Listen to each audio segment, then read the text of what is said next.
a few years, so I've been following the Indian market pretty closely ever since Amazon opened up their own site there in 2013. Took a trip there a few years later where everyone wanted to talk about the Flipkart Amazon dynamic. And I admit, I did not see, going a few years back, I did not see necessarily Walmart as sort of Flipkart's answer to the future. And so maybe just lay out for us why this was the option that made the most sense for you. Yeah, I think before I start, I'll just want to say that I think in the presentation before by Scott, I would sort of agree to everything he said apart from two things. I think one, Walmart didn't overpay. I think he was very vocal about it. Oh, he said, Scott said that Walmart overpaid for you? Okay, fight back, I like it. And the second would be that, that it is not... So did they underpay? Oh, absolutely. Yeah. Okay. I think that will be very clear 5-10 years out. Okay. And the second would be that it's definitely not impossible to beat Amazon. I mean, that's the other thing. Otherwise, everything he said, I totally agree. Okay. Just those two to get two that minor out of the points. way. Yeah. Okay, I like that. So that we're all on the same page, yeah. That's good setting. Okay, so same page, and now why Walmart? Yeah. So I think it sort of all came about for both sides pretty well eventually. So from a Walmart perspective, clearly, I mean, if from a Walmart perspective, with a 10-year view of the world, India is a huge market, right? And not just for Walmart, but for all big global brands. So Walmart really wanted to obviously have a play in the market, and it made sense for them to sort of partner with Flipkart. You're essentially, if they want to make a big play, you're the only option. So Flipkart was sort of almost the only option, right, to make a play, because the future of retail, especially in a country like India, is e-commerce. And the way to play then e-commerce was to either build it or to work with Flipkart. And obviously building it is a whole different ballgame in a different country. So I think for Walmart, from a market opportunity perspective, made a lot of sense, and Flipkart as a vehicle made a lot of sense. So for Flipkart, I think the sort of big reason to do it was to compete in the market, you have to compete in 4 or 5 areas, right? You have to compete in the talent market, you have to compete in innovation, execution, and then today you have to compete in capital as well.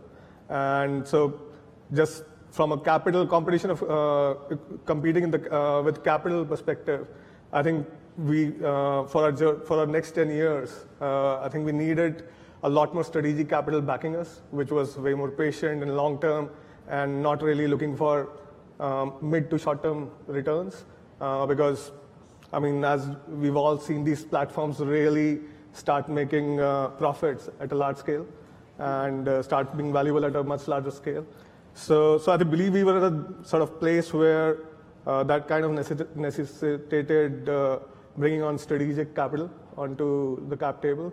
And in Walmart, we found a partner which was willing to be in spirit an investor, although an owner, but in spirit come on board as an investor. So I think that really worked for both. Is there actually, like, how does that distinction actually manifest itself? So the distinction actually manifests itself very, very, I would say, practically, in the sense that the way we are structured is that we didn't really change the structure of the company, so the management is exactly the same. Nobody's role changed. Only the board got replaced. So instead of the 2-3 investor nominees on the board that we had, we now have 3 or 4 people from Walmart on the board, but the governance of the company remains exactly what it was before the acquisition, or and hence the way we run the company day to day hasn't changed at all, actually. You mentioned the capital that's needed to build a giant platform like this, and how long it takes to get to a scale where profitability is a reality. You had raised in the private markets, was it north of $7 billion? 7, yeah. North of $7 billion. It's a lot. It's a lot of money. You had, I think, your main backer from Tiger Global investment firm. Were there other options to continue to self-fund and look at an IPO as a reality, or was the horizon on that too far off? I think, I mean, And by self-fund, I mean Tiger Fund. Yeah.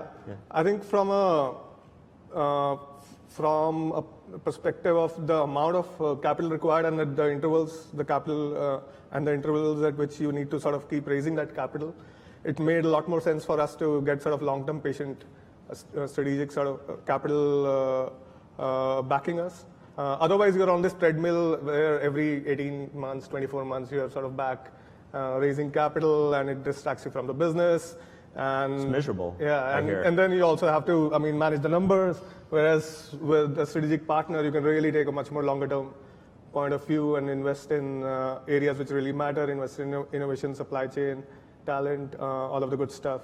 And we felt that that was the right thing to do.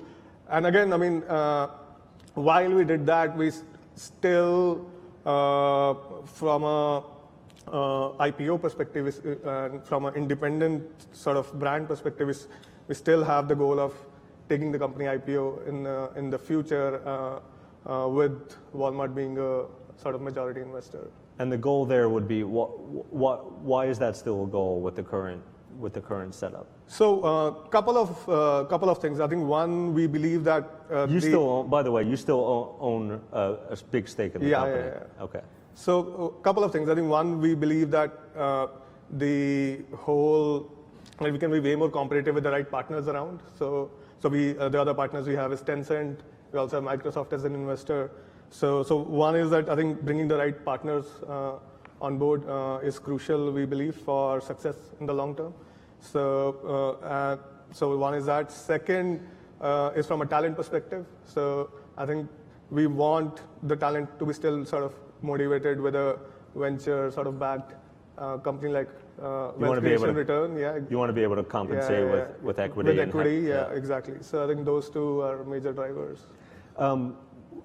When I've looked at the Indian market over the last couple of years and talked to people who are consumer, anecdotally with dozens of people who are consumers, for a long time it was essentially best price shopping. So Amazon, Flipkart, years ago when Snapdeal was a bigger player in India. And I'm curious today, like that seems long-term like sort of unsustainable in a lot of ways. And so I'm curious today, how do you said you can beat Amazon. So what is the differentiation? Because it seems hard to play the same game they're playing. Yeah, I think that's a great question. So it's been an evolution. I think what you're referring to was probably true 3 or 4 years back, and a lot of things have obviously changed since then. I think one of the biggest changes has been just the growth in the number of people on the internet, which has ballooned significantly, especially since the new telecom player Reliance Jio launched in India. So I think back then we had 150 odd million people on the internet and in the country, and not very in the country and not very active. And today that number is anywhere close to 400 million and a lot more active internet users. So that has really opened up the market, and what that has meant is that a lot more people coming to also shop online, and hence a lot less pressure sort of to really discount. The second thing is obviously the market has consolidated. So there were 3-4 players before going after the same customers and a much smaller set of customers. Now there are just basically 2 players going after a finite set of customers, and both the players are, I think, kind of differentiated in different areas, have different value propositions. So what's yours? So from a Actually, let's start with what you think Amazon does well. Let me talk about Flipkart maybe. Okay, we'll start there. Yeah. So from a Flipkart perspective, we're really strong in a couple of areas. Really strong. So one is in smartphones. We really created the whole smartphone category in e-commerce in India. One out of every 4 smartphones sold in the country is actually sold on Flipkart, and that's a category which is most deeply penetrated. Like 1 out of 3 smartphones sold is sold online in India, and that's and that is because what Flipkart did with the category. And on the other hand, there is fashion, where we have about 75-80% share in the e-commerce market, but the market penetration is only like 3.5%. So there's a long way for us to go. in that category. And why we win in the fashion category is because we don't have a one-size-fits-all strategy. So we have Flipkart, which does great in mass fashion, unbranded fashion. And we have another e-commerce company which we acquired 4 years back called Myntra, which is all about branded fashion, premium fashion, and which sells which appeals more to the premium segment in the country. So I think having those two work together really creates an advantage for us, which does not exist for our competition. So there's category differentiation. Is there anything, in the U.S. and other parts of the world, Amazon's logistics engine and the same day, next day, 2-day is super powerful for them. How do you compete there in India? Yeah, so I think on the logistics side, actually, we are kind of the pioneers when it comes to logistics in India. So our logistics division is called eCart, and it's probably the biggest supply chain company in India. So one thing you have to understand about India is that almost all markets are disorganized, unorganized. So when we started e-commerce in India, there were really no big logistics companies to work with. So in the US, Amazon could sort of hook up with UPS and FedEx and get their deliveries going from zero to like millions of deliveries per day. But in India, once we reached almost, let's say, about 30,000 deliveries per day, our partners, which we were working with, started breaking down. And we had to actually start our own last mile delivery service way back in 2011. Built from scratch? Built from scratch, which has scaled to almost 50, 60,000 people now working with us, delivering hundreds of thousands of orders every day.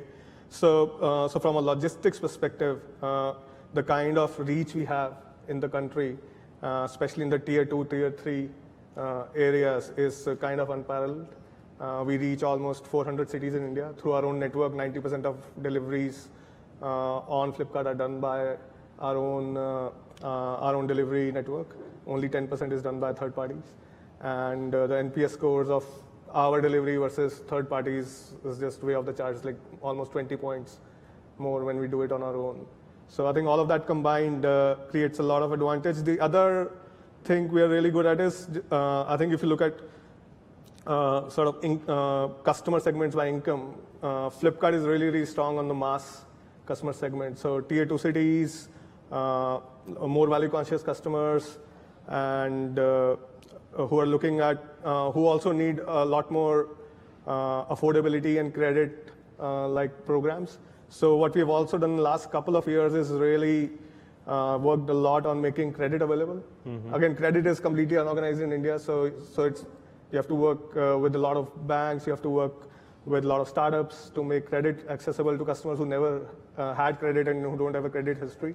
So today, almost 20-25% of our GMV goes through some sort of credit purchase. That's in-house credit organization and no, lending organization, or it's partner? all partner ecosystem. So we've created a partner ecosystem for credit. In a market like that, where a lot of the infrastructure you've had to build, how do you think about, or over time have you thought about the cost of building yourself versus just trying every other option possible? Is it a combination of that, or because I'm assuming these have been major undertakings?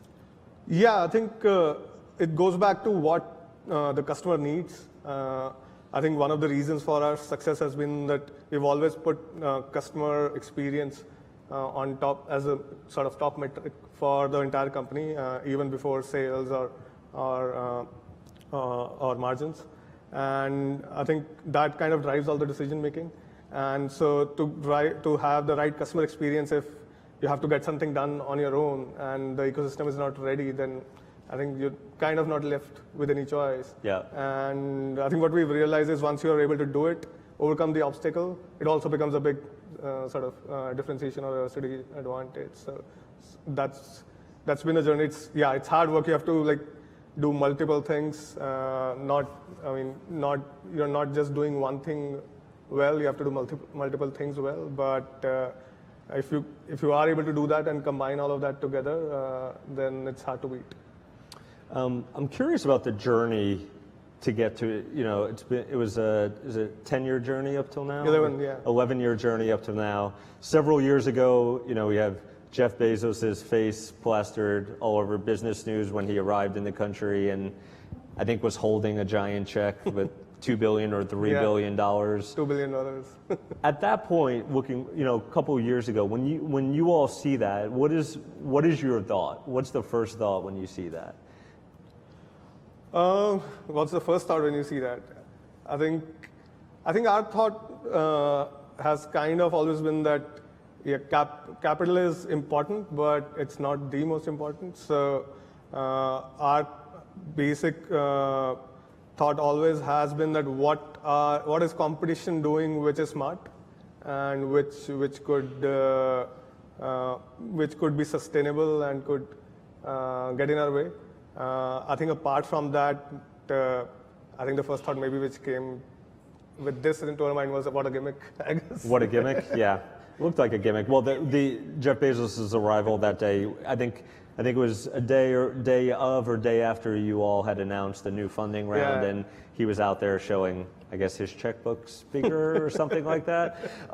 Let's get back to Walmart for a few. So right now in India, Walmart owns, I believe, something like 21 brick and mortar locations. These are not retail; they're for small businesses to buy wholesale, called cash and carry. Cash and carry, and that's mainly because, or all because of regulation in the country that prohibits retail sales for foreign companies. Yeah.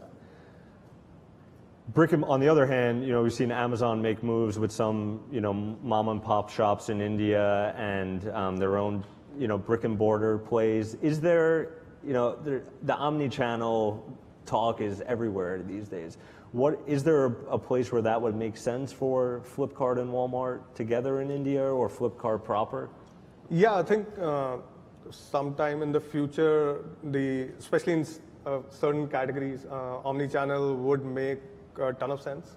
But obviously, you have to make sure that all the regulations are in place and the customer experience that you want to deliver is in place. So I think we'll wait for that, but it's definitely something which will be there in the future. When you're making a deal of this magnitude, I'm curious. Look at the size of your business. I think Walmart reported in the past fiscal year 4.6 billion net revenue, but then they're talking about the hit on earnings going forward, something like maybe next fiscal year 50 or 60 cents per share hit from this acquisition, meaning you guys are still burning a lot of money. What is the discussion in an acquisition of this size about, the balance between profitability and growth? Because it's easy to point at Amazon and say, look, it can be done, but I'm curious actually practically what that explanation is like. From a acquisition standpoint? Yeah, trying to make the case that this can be a profitable business, and all we need is lots of billions of dollars more. Yeah. Yeah, I think so. I think what helps us obviously is that it's sort of in different markets. It's kind of been proven that at the right scale, the model is fairly profitable, and there are different ways of making money in the model, and that scale is key and scale is central. So I think the discussion was actually very. How far off are we looking into the distance with that scale? How far are we looking? I think that's very difficult to answer. Yeah. It's a question of I think when rather than if, and that's why you need, I guess you need sort of patient investors to sort of wait for the when. But I think if you continue adding customers, if they continue buying more from you every month, every year, I think those are good signs, and that's what we have seen in the last couple of years really happening in a major way. And I think that's what was the major part of the discussion. Actually, it was all the cohorts of how new customers are coming in, how the old ones behaving, are they buying more categories, are they buying more in the same category, and I think all that data sort of pointed to sort of health of the business improving as we scale. Yeah, you were talking about differentiation by category. We talked about logistics. What is the key thing you're seeing that is making people who are choosing Flipkart come back? Or is it more of a sense where this is a giant market and you're going to have people that are going to shop a lot on both e-commerce sites? Yeah, I think it's going to be kind of a bit of both. And it's also going to be dependent upon what you're shopping for. For example, maybe if you're shopping for fashion, then 80-90% of the time Flipkart or one of the Flipkart companies is your go-to destination. Whereas if you're shopping for baby care or something like that, then maybe you're shopping around, or there's not really one destination which has sort of established itself. So I think it is going to be a bit of both. Brand is going to matter. That, I mean, how familiar are you with the brand and how comfortable you are? Your brand or the brand of the product you're selling? Oh no, our brand, like Flipkart or Amazon. So the brand is going to be super important, and apart from that, I think the basics of selection and experience, those are going to be key as well. Okay, so it sounds like competing pretty head-to-head with it. Yeah. One more question, and then we could take some audience questions. For Western brands who are looking to sell outside of the U.S., obviously in China, the rise of the middle class and the Chinese consumer with a lot of extra disposable income and the allure of Western brands has been a really good fit for a lot of US and European brands. Curious about India, are there any either big opportunities that are being missed or challenges that people aren't taking seriously with the market that would be helpful to Western brands thinking about either going deeper or making a first splash there? I think the difference, one difference between India and China is that in China, the luxury market is pretty big, whereas in India, it's really small. But I think the middle class market, where premium brands, not really luxury, but for the market for premium brands in India is I think, fairly big now and growing really rapidly. So again, the Indian middle class consumer is also fairly brand conscious. The opportunity hence in India is for anybody owning a sort of premium segment brand is pretty big. And I think the challenges in India are obviously, I mean, to really get into the country and start selling to customers all over the country in different states, etc., is tough, or used to be tough. I think now what we have seen is the brands taking a lot more online first approach, and so we've seen brands like Mango or Esprit kind of opening not like 200 stores but like 20 stores, more for branding, and then getting 80% of the sales online. So I think there's smart ways to now enter the country because you can market a lot more efficiently, you can deliver a lot more efficiently through e-commerce, and you don't really need to open a whole brick and mortar sort of presence in the country. And those are brands that are selling digitally through you or through their own? No, it's mostly through digital platforms like us and others. Okay. Yeah. You can't say the Amazon name, did you? You worked there for 8 months, right? Yeah. Should we talk about that? No? Let's see if we have any audience questions, and then otherwise I can keep hammering Binny on Amazon. I think we have one. Hi, Binny. Thanks so much. Can you just tell us who Tanya, you are? Tanya Salervan. I'm Global Head of Marketing for ThoughtWorks. We're a software company.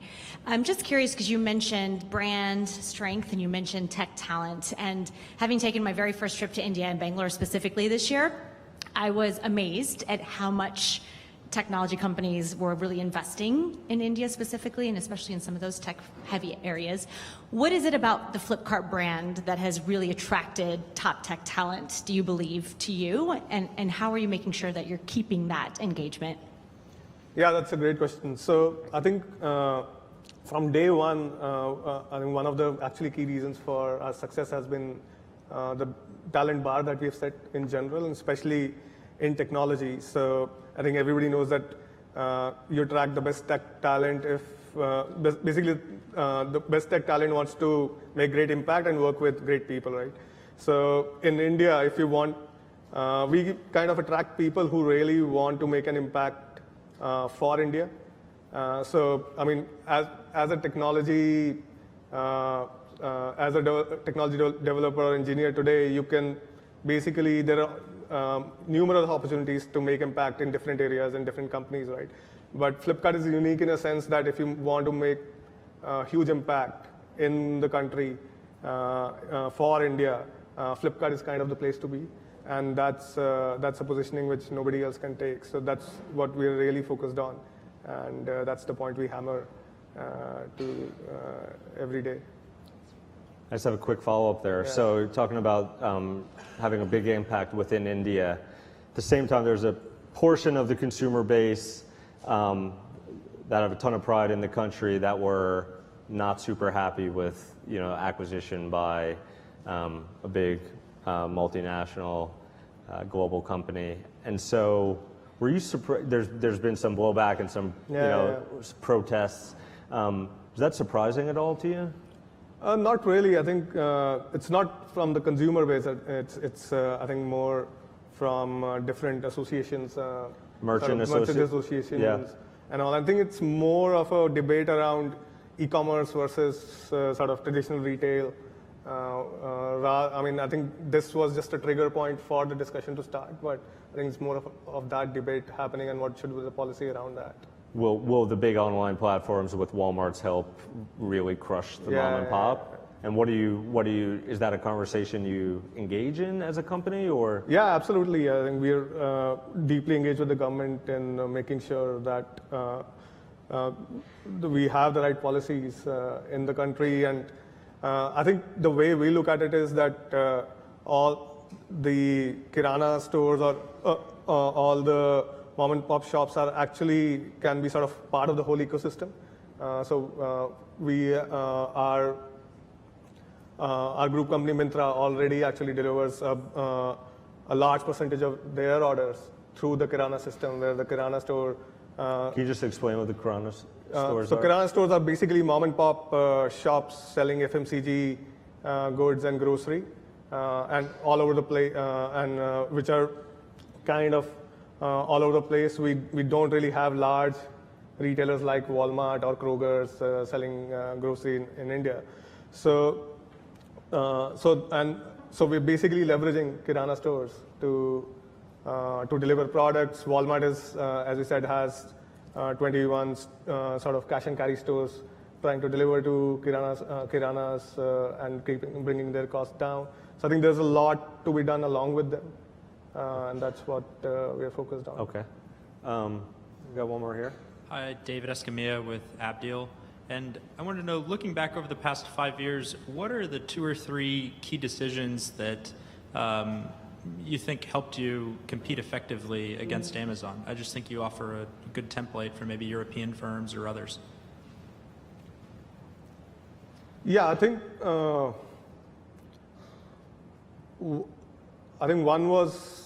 If I look at the last 5 years, one key decision was the acquisition of Myntra, which was the fashion retailer, and that really helped us corner the fashion category. How much did that cost you? In a major way. At the time, about 10% of the company. Okay. Yeah, it's 250 million. So I think that was key for us at that time.